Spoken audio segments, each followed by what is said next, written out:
You know that universally understood feeling, like, it's that sudden sickening drop in your stomach when you realize you left your phone in a taxi? Mm. Or the way your heart just completely hammers against your ribs right before you step up to a microphone? Right, yeah. We all know that feeling. Exactly. You know what it feels like to be afraid. But today, we're taking a deep dive into something far more complex. Welcome to the show. We are exploring the fascinating and honestly, sometimes completely baffling world of anxiety. It really is baffling. It is. And our mission today is to figure out exactly where the line is between a normal, healthy, survival-based reaction and a disruptive disorder. We really want to unpack the hidden, almost invisible ways your brain actually learns to be afraid. It's a critical distinction to make, and it's a topic that impacts millions of people every single day. I mean, the underlying mechanisms behind fear and anxiety are just deeply woven into our biology, our evolutionary history, and our everyday psychology. Right. And to tackle this massive topic, I'm going to step into the role of the student today, asking the questions you might be shouting at your speakers at home, and I'll let you take the lecture's podium to walk us through the actual science. Sounds like a plan. So, where are we pulling our curriculum from today? So for this deep dive, we are drawing our information directly from section 15.4 of chapter 15 from Psychology 2E. Okay, great. Yeah, this text provides a highly detailed, really evidence-based breakdown of anxiety disorders, explaining not just how they manifest, but the specific biological and environmental pathways that cause them. Awesome. So, lay it on me. Just how big of an issue are we actually talking about here? Like, give us the bird's eye view of the landscape. Well, the big picture is genuinely staggering when you look at the raw data. According to section 15.4, approximately 25 to 30% of the U.S. population meets the criteria for at least one anxiety disorder during their lifetime. Wait, 25 to 30%? Yeah, it is the single most frequently occurring class of mental disorders. Over a quarter of the population. I mean, that means if you look around a room of 4 people, statistically, one of them will experience this. Exactly. And the demographic breakdown reveals some significant disparities as well. Within any given 12-month period, these disorders are significantly more common in women than in men. Really? Yeah, we're looking at around 23% of women experiencing at least one anxiety disorder compared to about 14% of men. Wow, that's quite a jump. But, you might be listening to this and thinking, wait, isn't all anxiety inherently bad? I mean, I know I hate feeling anxious. Right, nobody enjoys it. It is deeply uncomfortable and distracting. Shouldn't the ultimate goal be like zero anxiety? It's a very common assumption to make, but zero anxiety is actually not the goal, nor would it be healthy. Wait, really? Yeah. To understand why, we need to distinguish between fear and anxiety. So fear is an instantaneous reaction to an imminent present threat. Okay. If a car swerves into your lane on the highway, you feel fear, and your body instantly reacts to jerk the steering wheel. Right, it's a reflex almost. Exactly. Anxiety, on the other hand, involves apprehension, avoidance, and cautiousness regarding a potential future threat. Oh, I see. So fear is like the danger is right here, right now. And anxiety is the danger might be there tomorrow. Precisely. And here is a crucial point. Normal anxiety is actually helpful. It's an evolutionary feature. Helpful how? Well, normal anxiety about your future motivates you to study for your exams, to monitor your health, to show up to work on time, and, to avoid running up terrible debts. It's the forward-looking radar that keeps your life on track. Oh, I guess that makes sense. If you had zero anxiety about failing a test, you'd probably never open a book. Exactly. But if anxiety is an evolutionary tool, at what point does it cross the line into being a clinical disorder? Like, what's the threshold? The dividing line fundamentally comes down to proportionality and disruption. Most people's level and duration of anxiety closely approximates the actual magnitude of the potential threat they're facing. Okay, proportionality. Right. To illustrate this concept of proportionality, the textbook uses a really specific example. It brings up a student who came to the U.S. as a dreamer, meaning someone whose parents did not lawfully immigrate, who is facing intense litigation and political changes around the DACA program. Oh, right. The deferred action for childhood arrivals. Right. So the textbook points out that this student is naturally going to experience significant concern about losing access to academic financial aid, or being entirely unable to continue in their university program. Yeah, that's a massive threat to their livelihood. Exactly, because the magnitude of that potential threat is so large, affecting their residency, education, their whole future. The textbook argues that this person would understandably experience anxiety of much greater intensity and duration than, say, a 21-year-old junior who entered the same college as a birthright citizen. Okay, so the threat to that student's future is objectively larger and more complex, so their anxiety is proportionally larger.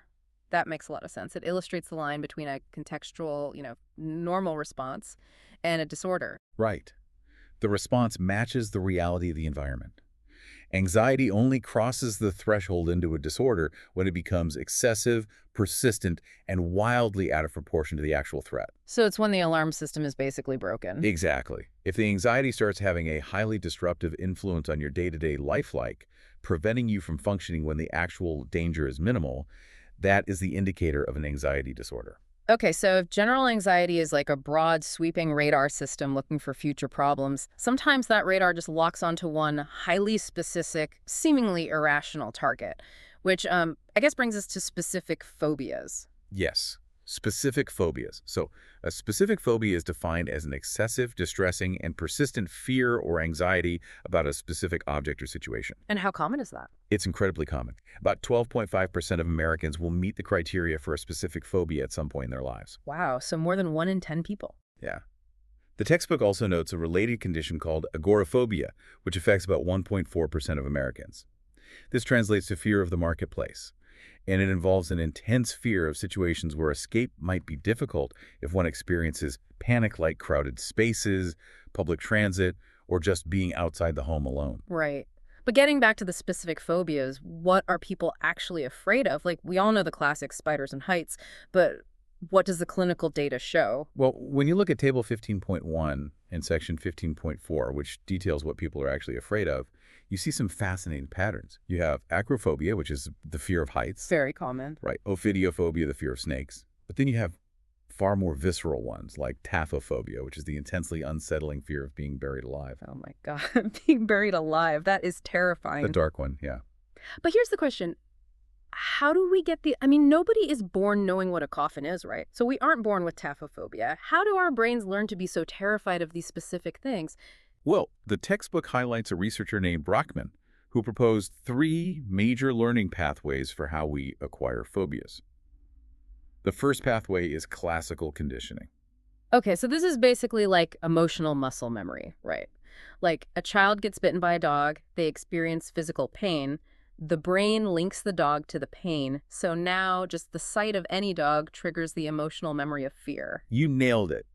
The dog was initially a neutral stimulus, but because it was paired with the pain, the brain rewires it into a conditioned stimulus. Okay, makes sense. What's the second pathway? The second pathway is vicarious learning, which is essentially learning by watching. The textbook details a remarkable study on laboratory-reared monkeys. Monkeys. Okay. These monkeys, raised entirely in a lab, had absolutely no inherent fear of snakes. None. But when researchers allowed them to simply observe wild-reared monkeys reacting fearfully to snakes, the lab monkeys suddenly acquired a massive fear of snakes themselves. Wait, really? Just from watching the reaction of their peers? It's like the fear is socially contagious. It is highly transmissible, which leads directly to the third pathway: verbal transmission or information. Like someone just telling you something is scary. Exactly. This happens when a child is constantly told by parents, siblings, or friends that something is dangerous or disgusting, like snakes or spiders. If they hear it enough, they internalize it and develop a full-blown phobia without ever having a negative physical encounter themselves. But wait, if we just learn these fears from conditioning or watching others or being warned, why are so many people absolutely terrified of harmless little house spiders, but they are totally fine speeding down the highway on a motorcycle? That's a great point. I mean, motorcycles are objectively statistically dangerous. Spiders, for the most part, are completely harmless. Why aren't we all universally terrified of motorcycles? You've hit upon a major evolutionary puzzle, and it brings us to Martin Seligman's theory of prepared learning. The human brain is not a blank slate. According to this theory, our brains are evolutionarily predisposed to more readily associate certain objects or situations with fear. Oh, because of our ancestors. Exactly. Think about our evolutionary history over hundreds of thousands of years.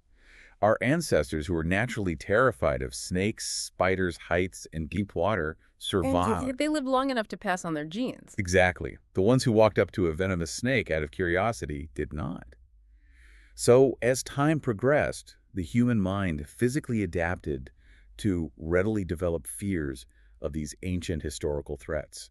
Motorcycles, guns, and electrical outlets are simply too new. Our biological evolution hasn't had time to catch up to them yet. Wow, so we are walking around with prehistoric survival software running in the background. We really are. And the evidence for this prepared learning is robust.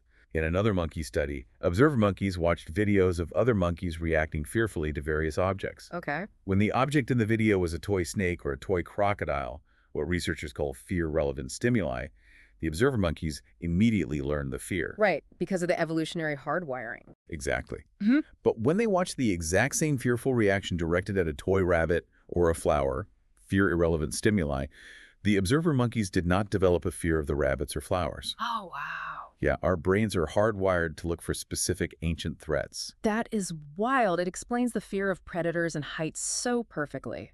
Yeah. But let's shift gears a bit, because sometimes the thing you're terrified of isn't an animal or a high ledge at all. What happens when the thing we are predisposed to fear is our own peers? That's when we arrive at social anxiety disorder, which affects a little over 12% of all Americans in their lifetime. 12%, that's a huge number. It is, and it's vital to understand that this is not just shyness or introversion. It's an extreme, persistent fear and avoidance of social situations where the person feels they could be evaluated negatively, humiliated, or rejected. And the real-world impact of that sounds debilitating. Like, it's not just, I don't want to go to a party. It's profoundly disruptive. Adults with social anxiety disorder are significantly more likely to experience lower educational attainment, lower earnings, poor job performance, and higher unemployment. Wow. The fear of appearing foolish or offending others is so intense it essentially paralyzes their potential in public spheres. But if someone knows they are going to be judged, why not just try to blend in? Like, just act normal and fly under the radar to get through the interaction. They certainly try. And that brings us to the psychological concept of safety behaviors.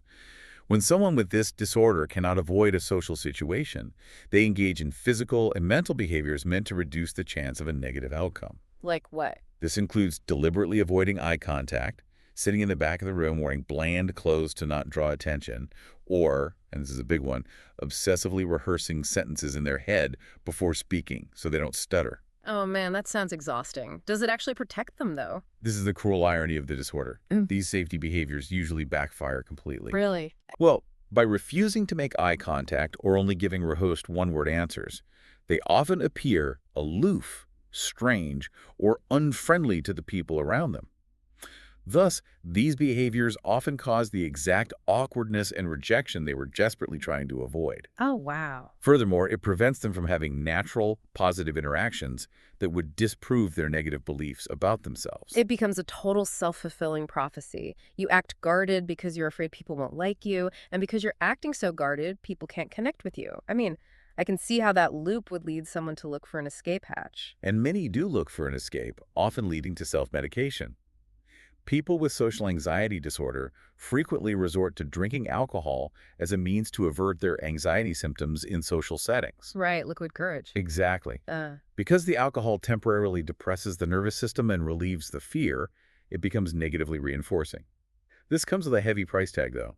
There is a remarkably high rate of comorbidity between social anxiety disorder and alcohol use disorder. That's tragic.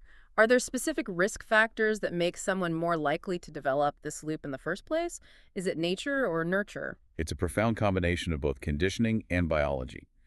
On the conditioning side, the textbook cites a study showing that 92% of adults with social anxiety disorder reported a history of severe teasing in childhood. Wait, 92%. That is almost universal. It really is. It shows how deeply social bullying leaves a literal scar on the way the developing brain processes human interaction.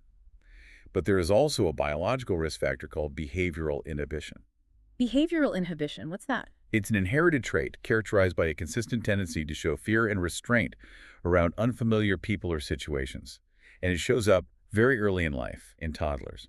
What does that actually look like in a toddler? I mean, all toddlers get a little shy, right? Sure, but an inhibited toddler will cling tightly to a parent, cry, or completely freeze up when presented with an unfamiliar face or a new environment, far beyond normal stranger danger. Oh. And research shows that having this inherited behavioral inhibition increases the risk of developing social anxiety disorder later in life by more than 7-fold. 7-fold.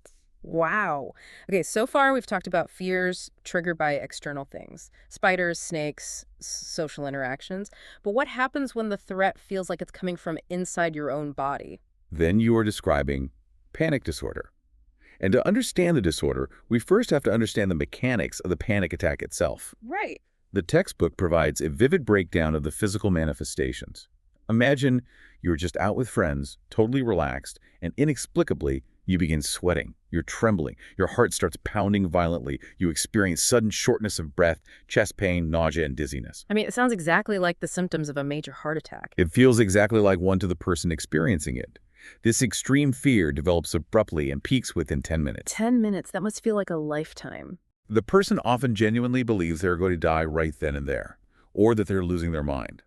Because the physical symptoms are so severe, they frequently precipitate emergency room visits. But having one panic attack doesn't mean you have panic disorder, does it? No, it doesn't. Panic attacks themselves are surprisingly common. Around 23% of Americans will experience an isolated panic attack in their lives. Wow, almost a quarter of us. Yeah. However, panic disorder is much less common, afflicting about 4.7% of Americans. The diagnostic criteria require that the person experiences unexpected panic attacks, meaning they emerge randomly out of the blue, not just in a stressful situation. And this must be followed by at least 1 month of persistent concern and worry about having another attack. Oh, I get it. So it's essentially a cognitive misinterpretation. It's like a smoke detector going off because you took a hot shower, but your brain instantly assumes the whole house is burning down. You interpret a totally normal, slight pounding of the heart from, like, walking upstairs as a literal fatal heart attack. That is the exact mechanism. Individuals with this disorder are prone to interpret ordinary bodily sensations catastrophically. And because they are so terrified of having another terrifying attack, they modify their behavior to avoid any situation that might trigger one. Oh, man. This is why panic disorder is often characterized fundamentally as the fear of fear. The fear of fear. That's a great way to phrase it. What is physically happening in the brain's hardware to cause this extreme misinterpretation, though? Well, neurobiological theories point to a region in the brainstem called the locus coeruleus. The locus coeruleus. Yes, this tiny region is the brain's major source of norepinephrine, which is a neurotransmitter that triggers the body's fight-or-flight response. Activation of the locus coeruleus is strongly associated with anxiety and fear. Okay, so it's the alarm bell. Exactly. Researchers theorize that panic disorder may be caused by abnormal norepinephrine activity in this specific region. If it misfires, your body is suddenly flooded with the chemical signal that you are in mortal danger, even when you're just sitting on the couch. So the locus coeruleus is basically flooding the engine with fight or flight juice. But can conditioning play a role here too, like it did with the phobias? Absolutely. Conditioning theories propose that panic attacks can be classical conditioning responses to subtle bodily sensations. How does that work? The textbook gives a really illuminating example using asthma. Imagine a child who has acute asthma. During a severe asthma attack, they experience terrible shortness of breath and chest tightness. Naturally, this elicits sheer terror and anxiety. Well, yeah, because they literally can't breathe. Exactly. The lack of oxygen is a true threat.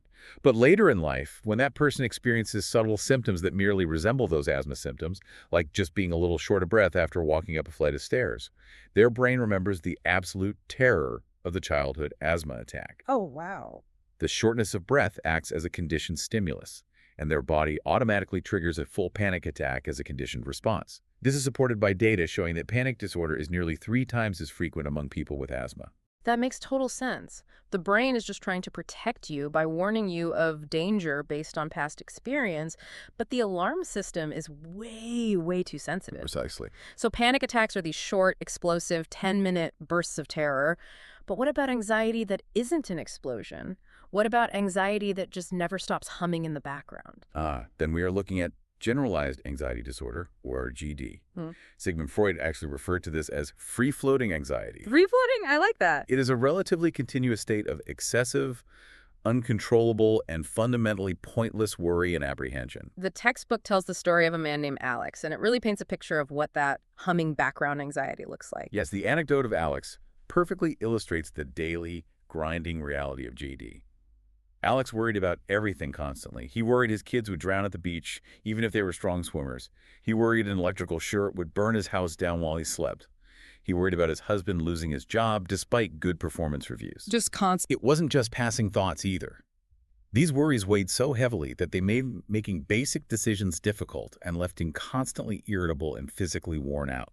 And the part of Alex's story that really stands out is the soccer game. Alex's husband was driving their son home from a soccer game and was 45 minutes late because he was just chatting with other parents. Right. But because there was no cell service at the field, Alex couldn't get a hold of him. And Alex's brain didn't just say, oh, they must be stuck in traffic or talking. Alex called the police, absolutely, 100% convinced that his husband and son were dead in a terrible car crash. That catastrophic leap jumping immediately to the absolute worst case scenario is the hallmark of generalized anxiety disorder. The worry is completely unjustified by the actual circumstances. How many people deal with this? About 5.7% of the U.S. population will develop GAD in their lifetime, and it is twice as likely to occur in females. To be formally diagnosed, this diffuse, uncontrollable worrying must occur more days than not for at least 6 months, and it has to be accompanied by physical symptoms like restlessness, muscle tension, being easily fatigued, and sleep difficulties. But why would anyone's brain torture them with this constant, exhausting worry? What evolutionary or psychological purpose could that possibly serve? This brings us to perhaps one of the most mind-bending cognitive theories in the entire textbook. Some cognitive theories suggest that worrying might actually be a mental strategy to distract the person from remembering much more powerful, painful, negative emotions. Wait, what? Worrying about the stove being left on is a distraction technique? Yes. Yeah. For example, the text cites a longitudinal study showing that childhood maltreatment is strongly related to the development of GAD in adulthood. Oh, wow. The theory is that the chronic worry about everyday things, like being late, or a car crash, or leaving the stove on, is acting as a bizarre psychological shield. The brain's deliberately busying itself with these minor, surface-level worries to avoid processing the profound, unresolved trauma and painful memories of the past. So the anxiety is awful, but the brain prefers the hum of daily worry to facing the underlying trauma. I mean, that completely changes how you have to view chronic worry. It is a profound, albeit exhausting, defense mechanism. Man, let's step back and look at the journey we've just taken. We've seen how anxiety starts as this perfectly healthy, necessary survival instinct that keeps us out of debt and out of the jaws of predators. Right. But then we saw how it can morph into disruptive phobias through ancient evolutionary conditioning. We saw it turn into social paralysis when the threat is our peers, into internalized terror with panic disorder, and finally into this chronic, never-ending worry with jiggy. It really is a spectrum. It is. By understanding the biology like the locus coeruleus misfiring and the conditioning like severe childhood teasing or the distraction from trauma, it gives us so much more empathy for our own minds and definitely empathy for others. Understanding the underlying why changes everything about how we view these disorders. And I want to leave you with one final lingering thought drawn directly from the facts in section 15.4. Okay, let's hear it. We just discussed how chronic worry and generalized anxiety disorder might be a psychological shield, a strategy your brain uses to protect you from agonizing childhood memories. But the textbook also notes a stark physical reality. Generalized anxiety disorder appears to significantly increase the risk for actual physical heart attacks and stroke. Oh my God. So consider this paradox. Your mind might be using constant anxiety as a shield to protect you from past psychological pain. But that very same shield is quite literally breaking your physical heart. How do we negotiate a peace treaty between a mind desperately trying to protect itself and a body that simply cannot survive the defense mechanism? That is heavy. And it's exactly the kind of question that shows just how high the stakes really are. Thank you for joining us on this deep dive. Keep questioning the world around you, keep looking for the connections, and we'll see you next time.